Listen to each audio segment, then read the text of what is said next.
राधे राधे दोस्तों। कल श्राद्ध पक्ष की एकादशी है, जिसे इंद्र एकादशी भी कहते हैं।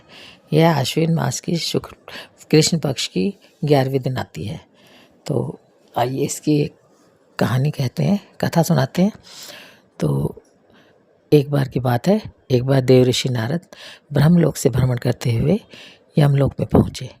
वहाँ उन्होंने देखा कि एक राजा रानी जो कि बहुत पुण्य कार्य कर रहे थे, बहुत अच्छे कर्म कर रहे थे, वो यमलोक में है। तब उन्होंने देखा और वे दुखी हैं। तब उन्हें उन पर दया आई। तब वे सोचे क्यों ना इनके बेटे के पास जाकर बताया जाए। तब वे महिष्मती नगरी में पहुँचे, जहाँ उनका बेटा इंद्रसेन राज्य करता था। तब उन्होंने जाकर बताया कि राजन, तुम्हारे माता पिता यमलोक में हैं और बहुत दुखी हैं, जबकि उन्हें स्वर्ग में होना चाहिए। तब राजन पूछने लगे कि मैं ऐसा क्या करूं जो मेरे माता पिता को स्वर्ग मिले। तब वे कहने लगे, तुम इंद्र एकादशी का व्रत करो, जो श्राद्ध पक्ष में आती है। तब वे कहने लगे, बताइए कि मैं किस तरह इस व्रत को करूं। तब वे बोले कि तुम दशमी से ही इस व्रत को शुरू करो।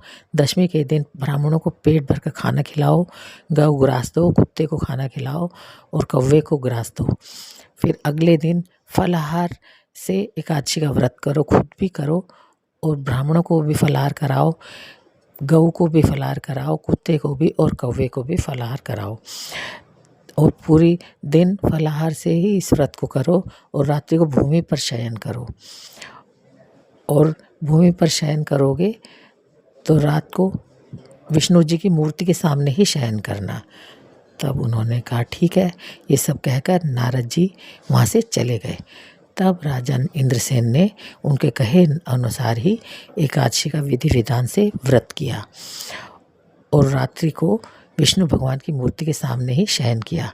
जब एकादशी का व्रत पूरा हो गया, तब उन्हें विष्णु जी उनके सपने में आए और कहने लगे कि राजन, तुम्हारा व्रत पूरा हो गया है और तुम्हारे माता पिता पुष्पक विमान से यमलोक से स्वर्गलोक की ओर जा रहे हैं।